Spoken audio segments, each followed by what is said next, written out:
Welcome once again. The Women in Leadership Advancement Network, WILAN, a leading non-profit advancing women's leadership in Nigeria platform, has launched the first season of its TV show titled The Leading Woman Show.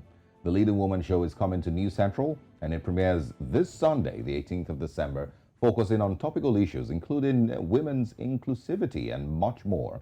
The first in a series of many is focused on the 2023 election and has been produced with support from the National Endowment for Democracy. And of course, this morning we are going to be joined by Abosede George Ogan, who's the founder of Women in Leadership Advancement Network, WILAN. Welcome to the show. Thank you so much for joining us. Thank you so much for having me. Good morning. I think I'll start on a light note by asking how it feels for, to be on this side where you're being asked the questions. Oh, well, I think it's mixed feelings, right? The relief of not being the one to ask the questions that will make people feel comfortable or uncomfortable. But it's just great to be here and excited to be coming to New Central. We're excited to have you as well. So now, talk to us about the show. We are very excited. I'm particularly excited about the show. I always talk about how I'm unashamedly a girl's girl, so sold out. And so is Osalgi, very passionate about conversations regarding women inclusivity.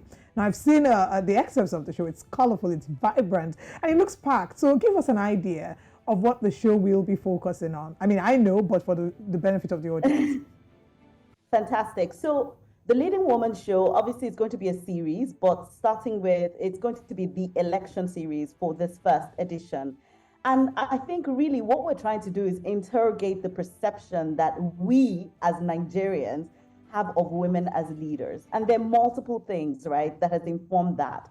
The way we're socialized, and let's be honest, our socialization process really depends on your geographical location, your religion, the school that you went to, how exposed you are. There's so many things, right? And unfortunately, what is then happening, the impact of that is that unfortunately, Nigeria is now deprived of female leadership and actually in desperate need of female leadership. And so one of the things that we acknowledge collectively is that our perception of women was more as carers, not as leaders. And so we're hoping that the Leading Woman Show starts to bridge that gap in knowledge, in understanding, that actually women do have the competence, the capacity to lead, whether it's in politics, whether it's in the economy, or generally in public life. Oh, I would love to see this. And a couple of days ago, I did speak with Hawa Gambo on a similar, conversation about women in leadership and women in governance and, bringing more women into that space. But let's also talk about some of the people that you will be, speaking with. Your first series is focusing on the 2023 elections. Can you give us a sneak peek into some of the guests, where to expect and you will be speaking with? So thank you for that question. One of the things that we wanted to do with the Leading Woman Show is oftentimes when we as feminists or gender experts have this conversation, it goes over people's heads, right? We're using jargon, we're talking complex things that people don't understand. So it was very important for us to bring guests who are relatable to a vast array of Nigerians, right? So whether these are, your local government chairman, for example, we have the Ikoyi Obalende local development area chairman. Whether this is that you're an elite woman in the corporate world, we had Amina Oyabola and Olatunji Kandide Johnson, right? If that's your world. We had ID Kabasa, right? If you're in the entertainment world. So we have like a really vast array.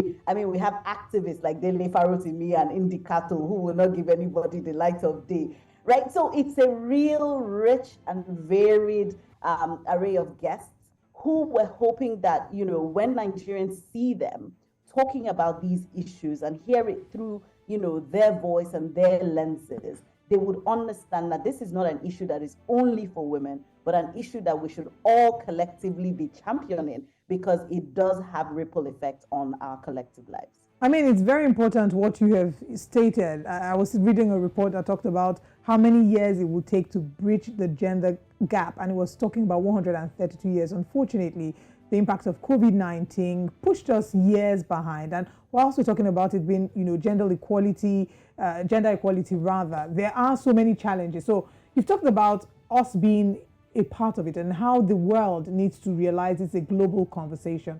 Let's talk about why the world needs to be in on this conversation, why we need more women, why we need more men. And I ask this because whilst you were talking, you referred to yourself as, whilst feminists and gender advocates, but people cringe when they hear the word feminist. And it's almost like you said the forbidden word. It's a dirty word, isn't it? It is becoming that. So why is it important that we have these conversations? And why should people no longer cringe at the word feminist? So, like Chimamanda said, we should all be feminists, right? And let me tell you what it is. I think that the word feminism has been tainted. That's the honest truth. It's a dictionary word that means men and women are equal. So I feel like if you were to ask the same people who cringe when they hear feminism, if you were to ask them, do you believe that men and women are equal and should have equal opportunities? I believe that they will say yes, right? So, well, that's what feminism is. So I think that unfortunately we have tainted the word. So that's one thing. The second thing I would say about the World Economic Forum, I believe that's a report you referred to, saying it will take 132 years on average globally to close the gender gap. I always argue that if it will take 132 years globally, then in Nigeria, it will probably take almost double of that. Because as you know, in terms of women's political representation, more specifically, Nigeria is at 4.1% when it comes to women in parliament. We are at the bottom of the bottom with war-torn countries. So if we're going to close that gap, right, to be honest, it's not going to take the same time unless we accelerate and we are intentional, which is part of the things that the show seeks to do. Because if we do not change our minds, if our mindsets and the current mental model that we have around women remains the same, then we're going to have big problems. But if we begin to change our mindset, and then the teachers stop telling girls, you shouldn't do science subjects, it's too hard, it's for boys, right? Or the mother stops buying her girl dolls and her son cars.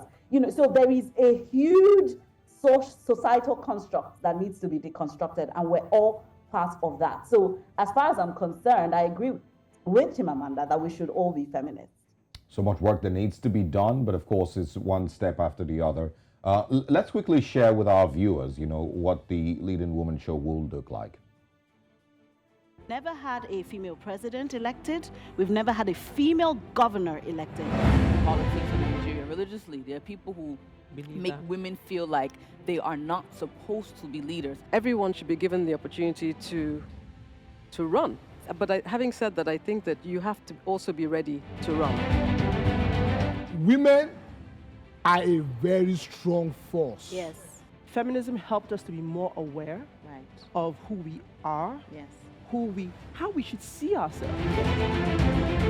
Nigerian women who are in the English Parliament or are councillors in England is higher than the women in the National Assembly in Nigeria. Women need to be bold enough to not just accept the token positions. Absolutely. You have to be ambitious. Do you think that politics is a dirty game? For women, of course, with respect to that, one of the first things you need to learn to do when you are entering politics is that thing called shame. Just remove it and keep one side.